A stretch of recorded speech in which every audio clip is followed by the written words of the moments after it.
hemos terminado septiembre, un mes que, como decíamos, era tan complejo como agosto y así demostró serlo, con el Nasdaq cayendo casi un 10% en el mes, el Standard & Poor's y el Dow Jones sobre el 8% y el Eurostock cayendo más de un 5% en el mes. Esto pone a todas las bolsas a nivel mundial, a excepción del Nikkei japonés, en territorio bajista, es decir, lejos de los 20% de máximo. Esta destrucción bursátil que hemos visto el año 2022 en términos numéricos ha sido la mayor de la historia. Es cierto que veníamos de muy arriba porque era un globo que estaba muy inflado. Si nos centramos esta última semana de septiembre, podemos ver que el Banco de Inglaterra, el Banco Central de Inglaterra, ha tomado la decisión de volver a comprar deuda y apoyar a los mercados financieros. Eso fue el miércoles y se pensaba también que la Fed podría seguir ese mismo ritmo, devolviendo su camino de alza de tasa y de quantitative tightening. Sin embargo, esto no fue así y el jueves y viernes las bolsas tuvieron nuevamente caídas muy importantes, las cuales se han podido revertir tanto el día lunes como hemos visto también hoy día martes los futuros subiendo. La semana pasada, como decíamos, también fue una semana muy mala y los índices en general estuvieron cercanos al 3% de caída y con eso marcamos el mínimo anual, bastante lejos de los 3.636 puntos que habíamos marcado y ahora cerró el día viernes en 3.585 puntos, el mínimo del año.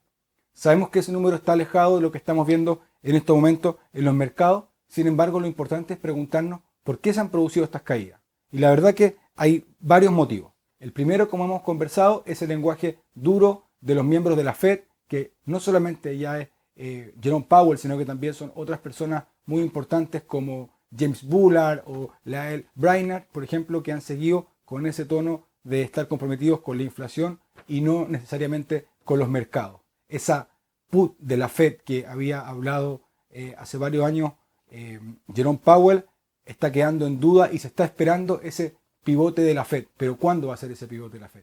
Seguramente cuando los datos de inflación estén cediendo y para eso también va a estar cediendo el dato de empleo.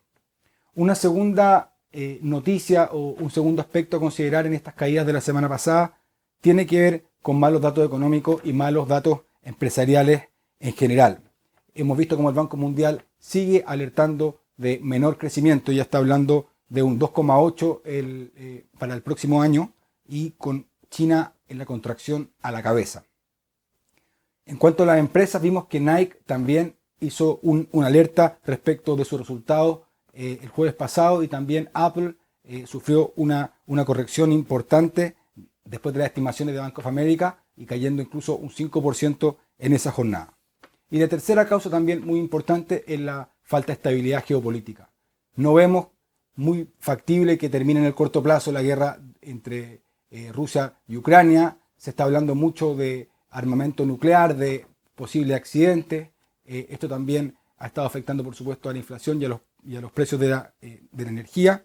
Entonces, sin duda que este es un desafío muy grande para Europa, el cual está viendo cómo se deprecia su euro y con eso pueden importar inflación, lo cual ya vimos la semana pasada que es una amenaza latente y hasta sobre el 10% de la zona euro y particularmente en Alemania, que sabemos que es el motor del viejo continente, como también ha ido aumentando mes a mes en la inflación.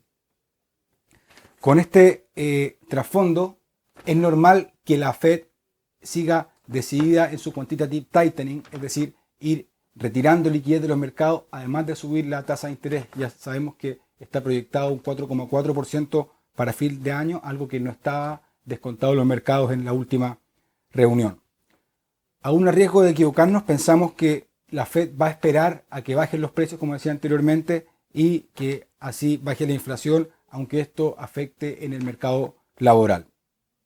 Mientras esto no se produzca, la Fed, por un lado, va a seguir buscando esta corrección ordenada en los mercados, que las subidas de estos 2 días también son parte de esta corrección ordenada. No olvidemos que fuimos muy rápido a los mínimos del año estas últimas 3 semanas consecutivas de caída y por ende era normal alguna recuperación estos 2 días. Pero el mar de fondo sigue siendo la tendencia bajista, una corrección ordenada en los mercados y también una descompresión gradual de la economía, algo que sabemos que no es nada fácil porque este es un globo que se ha inflado mucho. Así entramos en el tercer trimestre del año, ya llevamos los 3 primeros trimestres negativos en las bolsas. Se viene el 16 de octubre el Congreso del Partido Comunista Chino, donde seguramente se reelegirá por otro periodo de 5 años a Xi Jinping, y también vamos a tener las elecciones americanas de midterm en noviembre. Todo eso una mirada medio plazo, mientras que esta semana tenemos el ISM de manufactura y servicios en Estados Unidos, pero sobre todo el informe de empleo americano, que nos va a decir si es que hay debilidad o no, y con esto también si es que la Fed tiene alguna posibilidad de ir más lento en la subida de tasa o va a tener que seguir acelerando a pesar que las bolsas caigan y a pesar que la economía también esté en cuestión su crecimiento. Pensamos que el sentimiento en este momento está extremadamente negativo, podrían venir ciertas subidas de corto plazo cercanos a los 3.800, 3.900 puntos, pero de todas formas, como decíamos, vemos que hay techos técnicos muy consolidados y es probable que luego de estas pequeñas subidas veamos nuevamente caídas los mercados buscando niveles entre los 3.500 y los 3.300 puntos en el Standard & Poor's.